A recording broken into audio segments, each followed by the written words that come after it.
مرحبا بكم إخواني الكرام في هذا الفيديو الجديد، والذي هو يعني من فيديوهات دورة ال HTML.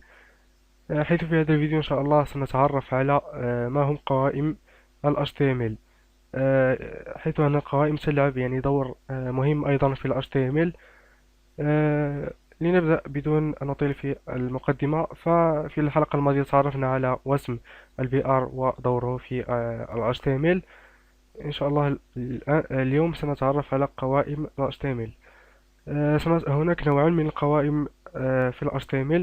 هناك قائمة تكتب على هذا الشكل UL هكذا، ثم تقوم بقفلها بهذا الشكل كما تشاهدون UL، ثم عند قفلها /UL.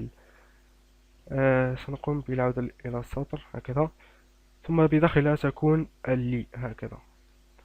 تقوم بقفل اللي يعني بنفس الشكل اللي سلاش اللي هنا، ثم نقوم بإعادة مثلا 3 مرات فقط. مثلا هنا تقوم بكتابة أي شيء. مثلا سنقوم بكتابة آه، مثلا هنا HTML، ثم هنا 5، ومثلا هنا tutorial، ثم نقوم بالحفظ ونقوم بريفرش. كما تشاهدون HTML5 tutorial. فكما تشاهدون هنا فقط نقاط. ماذا تعني ال EL؟ ال E يعني تعني in order. in order، ثم L تعني الليست.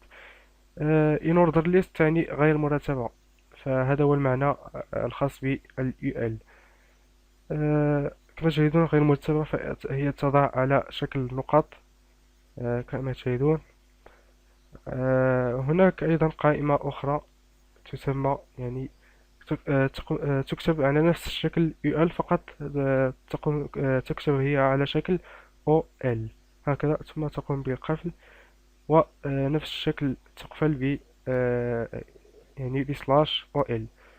هنا سنضيف مثلا اللي هكذا، ثم نقوم بقفل اللي.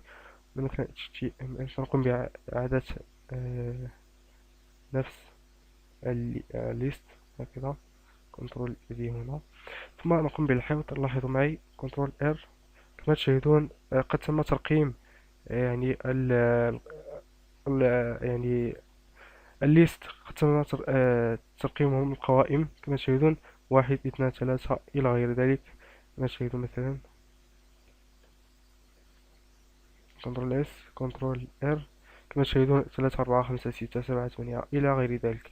فالفرق بين ال OL ال UL وال OL هو أنه ال EL ليست مرتبة، على عكس ال UL الذي هي تضع لك يعني القوائم بشكل مرتب.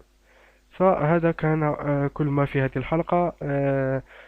أرجو منكم الإعجاب بصفحتنا على الفيسبوك، والإعجاب بالفيديو، والاشتراك بالقناة، وزيارة المدونة. إلى هنا تنتهي حلقتنا لهذا اليوم. إن شاء الله انتظرونا في درس جديد إن شاء الله. إلى اللقاء.